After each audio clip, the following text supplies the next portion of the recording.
Buenos días. Ahora corresponde hacer la presentación de patología anexial. El quien les habla es el doctor Luis Carlos Reyes Torre, procedente del Hospital María Auxiliadora.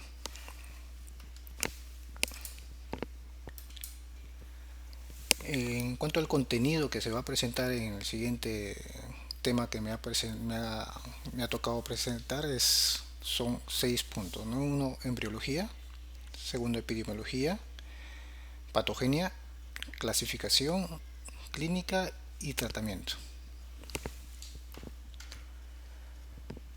Empezando con la embriología. Bueno, los ovarios derivan de tres orígenes embrionarios, ¿no? Es epitelio celómico, mesénquima y células germinales. Las células germinales primitivas son de origen extragonadal y migran a las gónadas desde la quinta semana del desarrollo embrionario. Ahora, en cuanto a la epidemiología, los tumores benignos de ovario representan aproximadamente el 75-85% de las tumoraciones de ovario. De los tumores benignos de ovario, los quistes funcionales son los más frecuentes y los que prevalecen más, ¿no? Con el grupo etario, los tumores se pueden malignizar, esto dependiendo más que nada de la edad, ¿no? El 4% en la tercera década, el 13% en la cuarta década y en posmenopáusica mayor o igual es 45%. En cuanto a la patogenia, la angiogénesis es un componente esencial tanto de la fase folicular como de la lútea del ciclo ovárico. Un punto inicial de formación de los quistes de inclusión es por invaginación de la superficie epitelial o por un secuestramiento de las células epiteliales, producto de la proliferación de células en la superficie para reparar en sí una rotura que se ha presentado del folículo.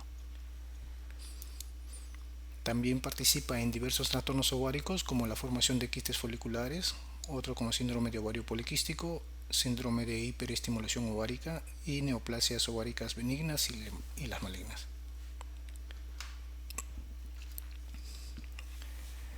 En cuanto a la clasificación, más que nada depende de los orígenes, del origen del tumor ovárico, ¿no?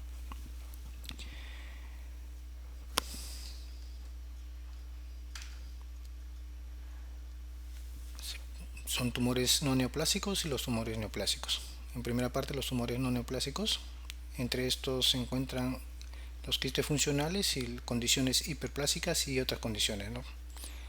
Ahora, en cuanto a las quistes funcionales, se presentan los quistes folicular, el quiste de cuerpo lúteo, quiste tecoluteínico, y en cuanto a las condiciones hiperplásicas, el ovario poliquístico, luteoma, quistes endometriales, tumoraciones inflamatorias, y por último las otras tumoraciones neoplásicas se encuentran con la inclusión, la parovárica, paratubáricas,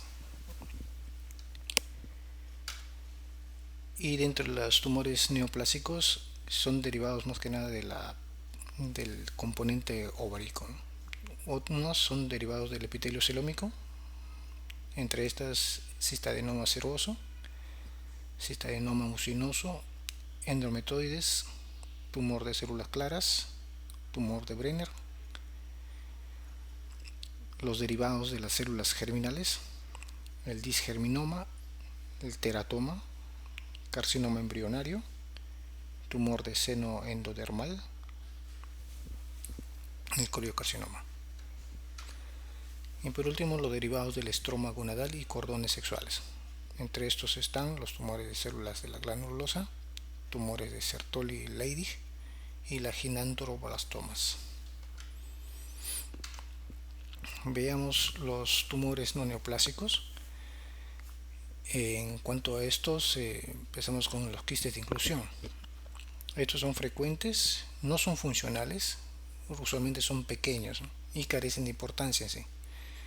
Consisten en estructuras líquidas que se originan de un epitelio ovárico superficial invaginado y atrapado. Se los observa más que nada en mujeres posmenopáusicas, en las que en sí ya no existe una actividad estrogénica. Acá en la imagen vemos en la parte inferior, en la ecografía, un quiste de inclusión, ¿no? Donde se representa una imagen anecoica y donde no hay vascularización a nivel periférica.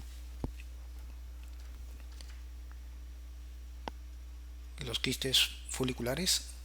Estos se desarrollan por sobreestimulación de la hipófisis sobre el ovario. Varios folículos son estimulados y uno de ellos produce más líquido folicular sin llegar a ovular. Llegan a medir en promedio 6 a 8 centímetros. De estos, el 75% involucionan en más o menos 6 meses. Generalmente son unilaterales. Cuando persisten pueden volverse o torcerse y secretar estrógenos, produciendo también de otras maneras sangrado irregular e hiperplasia endometrial. Acá vemos en la imagen ecográfica un quiste folicular donde están imágenes anecoicas regulares de paredes más o menos regulares, ¿no? Sin contenido del Doppler con avascularización en la parte periférica. Quiste de cuerpo lúteo. Se produce como efecto de una hemorragia excesiva a la ovulación. El cuerpo lúteo es una formación y mide más o menos de 20 milímetros, que involucionará dentro de los 14 días a 8 semanas. El sangrado en el mismo o la falta de absorción produce un quiste funcional. Generalmente es unilateral, en tamaño más o menos unos 10 centímetros de diámetro. Son asintomáticas y la complicación es por torsión o algunos por una rotura produciendo hemoperitoneo, ¿no? En los casos de quiste hemorrágico.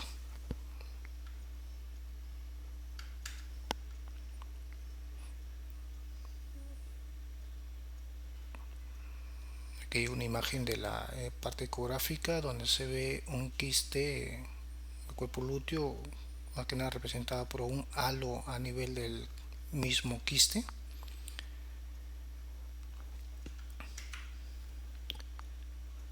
Los quistes teca-luteínicos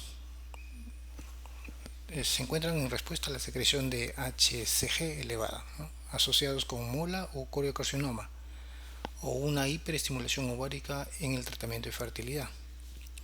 Son quistes bilaterales de más o menos 15 centímetros de diámetro o algunos menores y no requieren tratamiento, y los quistes suelen reabsorberse si se trata de la causa primaria, ¿no? Vemos acá en la imagen ecográfica presencia de un quiste con múltiples como tabiques en la parte interna.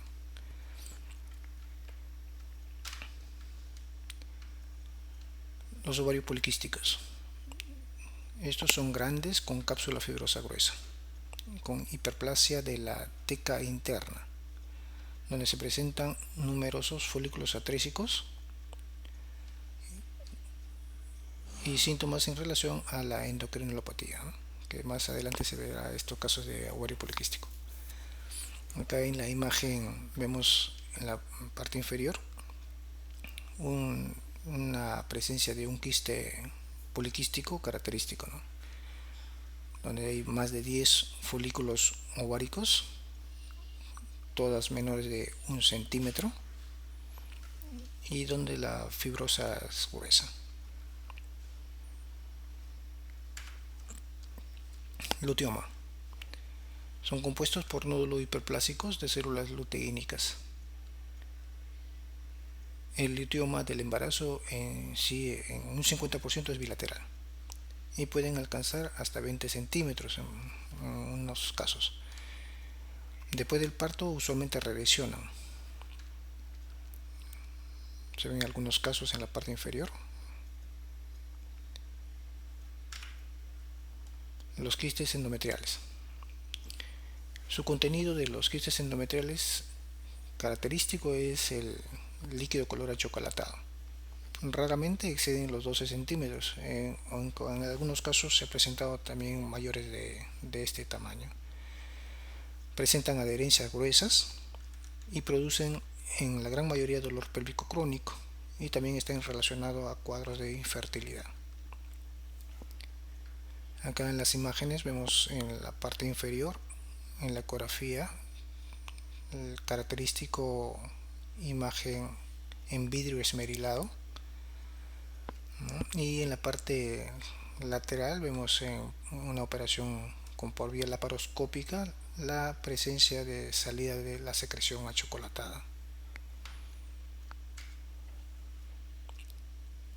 Las tumoraciones inflamatorias. Entre las tumoraciones inflamatorias se ven las salpingitis, peritonitis pélvica producto de un absceso tubo ovárico, y estas pueden alcanzar hasta 15 centímetros. En cuanto a la presentación, lo más frecuente es con dolor pélvico, y algunos pueden llegar hasta peritonismo en caso de que se pueda volver un absceso tubo ovárico mayor. En la parte inferior vemos unos casos de esto, de la parte de la trompa, donde se ven tipo entrantes a nivel del como un pseudoquiste. Los quistes paraováricos. Estos son derivados del conducto de Wolff. Estos son los más grandes, que pueden alcanzar tamaños mayores, ¿no? A veces se pueden ver casos donde se encuentran hasta 40 centímetros. Son únicos, de paredes finas y transparentes. Son frecuentes y constituyendo más o menos el 10% de las masas anexiales. Usualmente se presentan en pacientes premenopáusicas, ¿no? Y los quistes paratubáricos son derivados del conducto de Müller. Y estos usualmente no superan los 2 centímetros. En la imagen inferior vemos la presencia de dos quistes paraováricos, donde se encuentran en la parte inferior a nivel del fondo del saco. Pasamos a la segunda parte, donde son los tumores neoplásicos. En cuanto a los tumores neoplásicos, vamos a ver los del epitelio celómico. Todos los tumores de origen epitelial son las lesiones más frecuentes del ovario. Y de acuerdo al tipo histológico pueden ser seroso, que semeja al epitelio del endosalpinx, el mucinoso, que semeja al epitelio endocervical, endometroide, que semeja al endometrio, el Brenner, que es un epitelio transicional, y la de las células claras, que semeja a un epitelio mulleriano. De estos, el que se encuentra con mayor tipo histológico es lo seroso, ¿no? Representando el 75% de todos los tumores neoplásicos del epitelio celómico. Pasemos a ver algunos de los casos. El cistoadenoma seroso es el tumor benigno ovárico más común en mujeres en edad reproductiva. Se originan por invaginación de la superficie con oclusión posterior, produciendo líquido seroso. Usualmente son unilaterales y en algunos casos se ve la bilateralidad en un porcentaje más o menos del 10%. Tienen un riesgo de transformación maligna mayor, ¿no?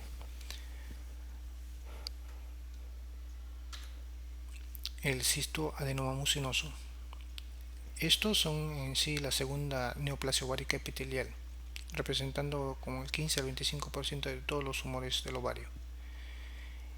A diferencia del cistoadenoma seroso, estos son más benignos, el 85% son benignos, y son los tumores ováricos de mayor tamaño.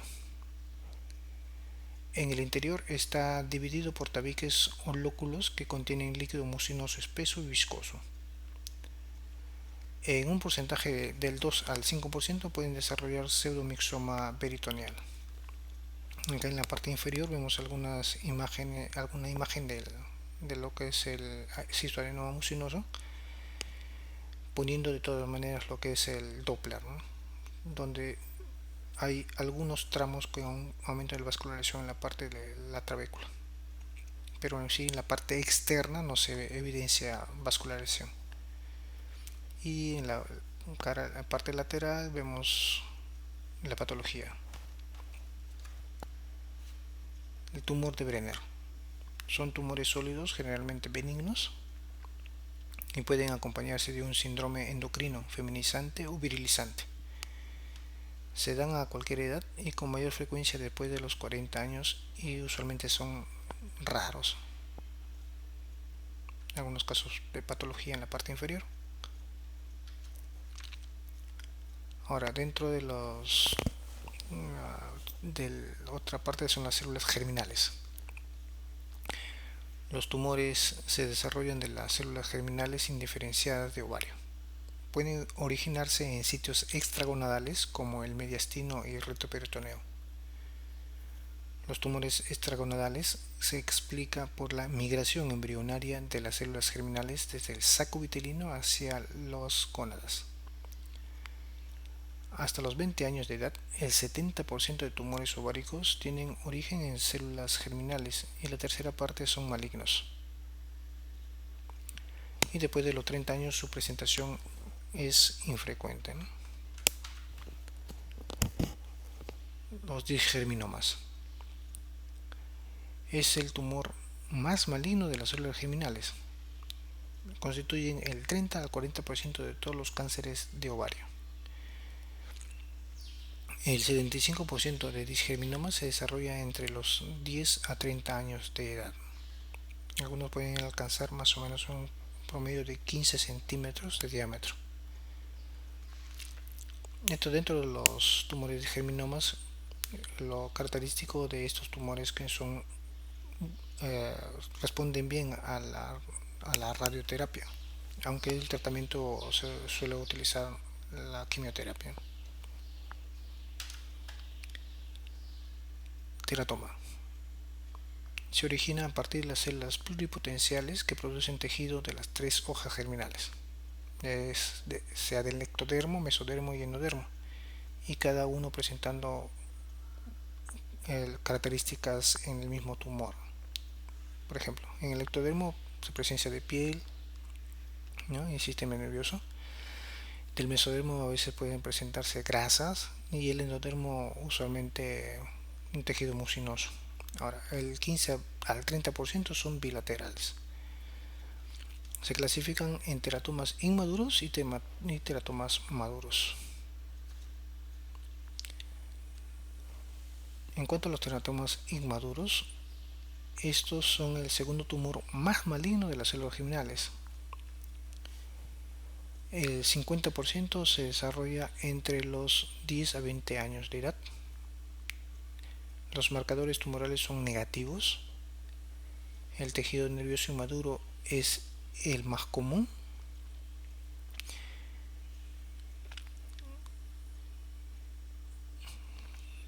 Ahora, la segunda parte del teratoma maduro, llamado también el quiste dermoide. Estos están conformados por tejido maduro. La mayoría son quísticos, con contenido de epidermis, cartílago, dientes y anexos de la piel.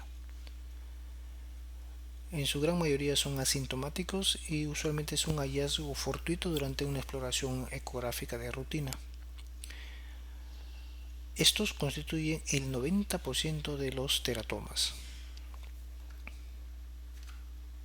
Acá unos ejemplos en la patología del quiste dermoides, donde se ven claramente la presencia de pelos, grasas, ¿no?, y alguna parte de tejido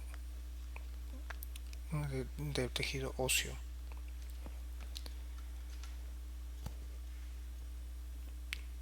Del estroma gonadal. Los tumores de cordón sexual y estroma del ovario constituyen 5 al 8% de todas las lesiones malignas del ovario. Y suelen estar compuestas por diversas combinaciones de elementos, entre ellos las células femeninas, células de la granulosa y de la teca, y las células masculinas, que son las células de Sertoli y la de Leydig, lo mismo que de células indiferentes desde el punto de vista morfológico. Son funcionantes y productores de hormonas esteroideas. Usualmente son formaciones sólidas. Tumoraciones de la célula de la granulosa. Generalmente son malignas. Funcionalmente producen estrógeno. El 25 al 50% asociados a hiperplasia endometrial. El 5% es asociado al cáncer de endometrio. y tiene una bilateralidad del 2%. En la parte inferior, en la patología de esta célula de la granulosa. El tecoma, frecuencia de menos de 1% de los tumores ováricos. Es raro antes de la pubertad y es más frecuente antes y después de la menopausia. Es hormonalmente activo, pudiendo producir sangrado en la posmenopausia. En la parte inferior vemos algunos ejemplos, tanto patológico como ecográfico. Fibroma. Son realmente raras y constituyen alrededor del 5% de las neoplasias de ovario. Son grandes masas, más o menos de 5 a 10 centímetros, y pueden cursar con el síndrome de Meigg. Entre estos es ascitis, hidrotórax y fibroma ovárico. Habitualmente afectan a mujeres menopáusicas. Acá en la parte inferior vemos la patología con característica sólida. En la parte inferior igual a ecografía donde se ve la característica sólida de la tumoración ovárica. Los tumores de células de Leydig generalmente son benignos. El 75% ocurren en mujeres menores de 40 años. Funcionalmente producen andrógenos y producen por ende virilización crónica. Acá la patología en la parte inferior. En cuanto a la clínica, en relación usualmente a los síntomas, pero la gran mayoría de las mujeres con quistes ováricos carece de síntomas. Cuando existen el dolor y la sensación vaga de presión, en estos son frecuentes por la misma tumoración. El dolor cíclico con la menstruación sugiere una posibilidad de que se trate de endometriosis y de un endometrioma. Ahora, el dolor intermitente puede reflejar el inicio de una torsión, mientras que el dolor agudo e intenso indica una torsión con isquemia ovárica resultante. En estos casos, el dolor en sí calma parcialmente con analgésicos, pero usualmente se va a mayor dolor, ¿no?, sin calmar posteriormente a analgésicos. Otras causas de dolor agudo son rotura del quiste, con presencia de hemoperitoneo en su interior, produciendo también posteriormente un dolor abdominal quirúrgico.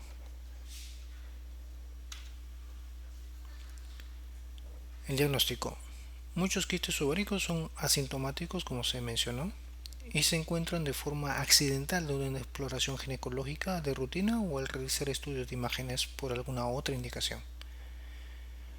Los hallazgos pueden variar, pero por lo general las tumoraciones típicas son móviles, quísticas, no dolorosas y se encuentran a un lado del útero.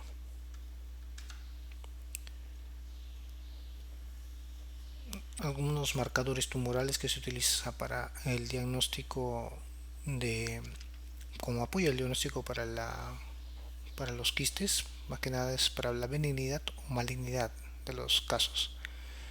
Entre estos el antígeno CA125, que es un determinante antigénico en una glucoproteína de alto peso molecular. Es como marcador tumoral, su concentración sérica con frecuencia se eleva en las mujeres con cáncer de ovario epitelial.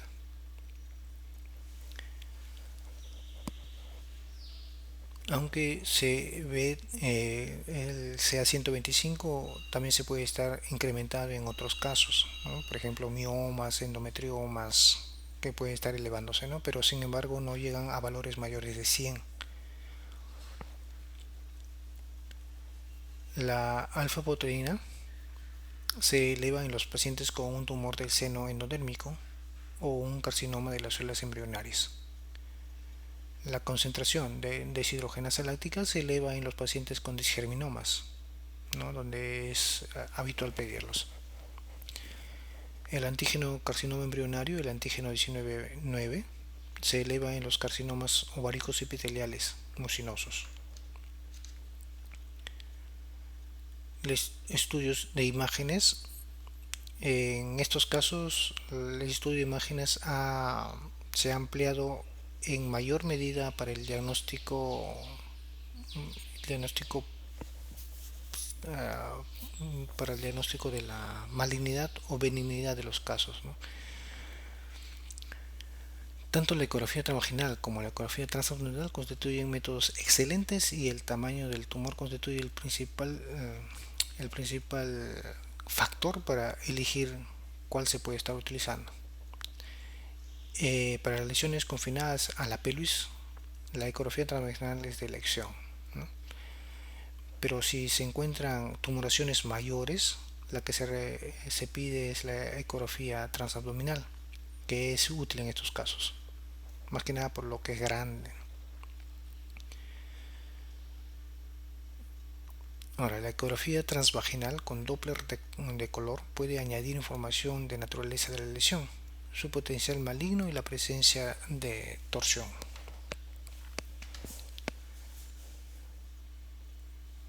En cuanto a la conducta de las tumoraciones ováricas, el riesgo de una tumoración ovárica globalmente considerada sea maligna es de alrededor más o menos de 13% en la perimenopausia y de un 45% en la posmenopáusica, ¿no? Y esto a medida que va pasando la edad, el riesgo de malignidad es mayor. La posibilidad de malignización, como estamos hablando, es directamente proporcional a la edad, ¿no?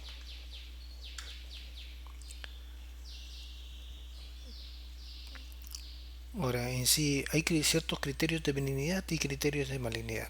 En esto ha puesto hincapié lo que es la IOTA, que es la Asociación Internacional de Tumoraciones Ováricas, el análisis internacional de tumoraciones ováricas, donde han dado unos ciertos parámetros para darnos a conocer en forma precoz si hay un riesgo de malignidad o benignidad de las masas anexiales. Aquí vemos algunos criterios de benignidad, ¿no? La cápsula lisa, de superficie blanca nacarada, falta de vascularización capsular o de existir esta presentación ordenada o cruzada. Esto, por ejemplo, se ve en el quiste de palo ovario. Una extensión tubárica sobre la superficie quística, por ejemplo, se ve en el quiste de paraovario. Los criterios de malignidad usualmente son multiloculación con patrón externo abigarrado, excrescencias papilares intra o extraquísticas, una neovascularización anárquica capsular, invasión de estructuras vecinas, el líquido endoquístico oscuro, sanguinolento o mucinoso espeso, la bilateralidad y la presencia de líquido acítico. Aquí vemos las imágenes separados en dos partes, ¿no? Uno lo que son las partes de benignidad, el otro son de partes de malignidad. Es un score forma rápida para evaluar los anexos, la benignidad o malignidad de los anexos. En cuanto a las partes de la benignidad, acá vemos en la parte superior, son uniloculares de márgenes bien limitados, anecoicas en sí, y si presenta alguna componente sólido, usualmente son menores de 7 milímetros. El otro, la presencia de imagen acústica, con una sombra acústica que sea en la parte posterior, eso usualmente que se ve en los teratomas. Ahora, en cuanto a los multiloculares, usualmente para benignidad son menores de 100 milímetros y tienen a la vascularización o al Doppler tienen un score 1, o sea, son avasculares en la parte periférica del mismo quiste. Ahora, en cuanto a lo que es la malignidad, en sí se encuentra un tumor sólido irregular, presencia de ascitis, la presencia también de otras 4 papilas en la estructura del mismo quiste, otro tumores sólidos irregulares que contienen en su interior, siendo los mayores de 100 milímetros el volumen, el tamaño, perdón, y a la vascularización Doppler tienen un score 4, o sea, un alto incremento en la vascularización, tanto en la parte externa como en la parte interna.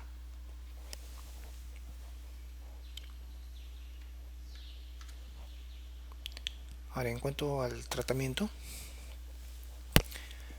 usualmente en la gran mayoría, dependiendo de la patología que se encuentre, el tratamiento clínico expectante. Ahora, en las mujeres no menopáusicas, cuando se encuentran tumoraciones anecogénicas, o sea, un quistes simples, y miden menos de 7 centímetros, la observación clínica será más o menos de 3 a 6 ciclos menstruales. Ahora, si persiste la tumoración, se pasará al tratamiento quirúrgico. En mujeres posmenopáusicas con tumoraciones anecoicas, o sea, quistes simples, estos que ya que miden menos de 3 centímetros, pero con ecografía transvaginal Doppler y sea 125 normales, se hace la observación más o menos por 3 meses, que se hacen controles cada 3 meses. Si es, usualmente remiten entre el lapso de 3 meses. Esto si se observa cambios sugestivos de alguno de, o sea, se encuentran algunos cambios mayores, no se pasará al tratamiento quirúrgico. Para el tratamiento quirúrgico se utiliza la laparotomía o laparoscopía. En cuanto a la laparoscopía, actualmente es considerada la mejor opción para el manejo quirúrgico en los tumores benignos de ovario, seleccionando adecuadamente a las pacientes con bajo riesgo de malignidad. Los casos altamente sospechosos deben ser manejados por la laparotomía y, de ser posible, por el servicio de oncología. Beneficios de la laparoscopía, como la disminución de la morbilidad quirúrgica, como también la rápida recuperación y la disminución del tiempo de hospitalización. Ahora, la fertilidad permanece inalterada por menor trauma quirúrgico también. La quistectomía laparoscópica es el tratamiento quirúrgico de elección en los tumores de ovario presumiblemente benignos. La anexectomía laparoscópica es un procedimiento indicado cuando el tumor ocupa todo el ovario y no hay posibilidad de preservación del mismo. Además, en las posmenopáusicas, donde debe realizarse de manera bilateral.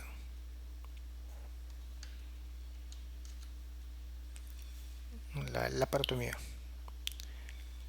En tumoraciones ováricos de alto grado de sospecha, previamente tipificados por exámenes ecográficos con marcadores tumorales y laparoscopía diagnóstica. Se considera positiva cuando se encuentra líquido turbio o sanguinolento, multiloculaciones internas o excrescencias papilares intraquísticas. Se indica anexectomía. Si se desea conservar la fertilidad, quistectomía total y valoración anatomopatológica perioperatoria inmediata, condicionantes de la ulterior conducta terapéutica, ¿no? Aquí encontramos las fuentes de información en la última parte.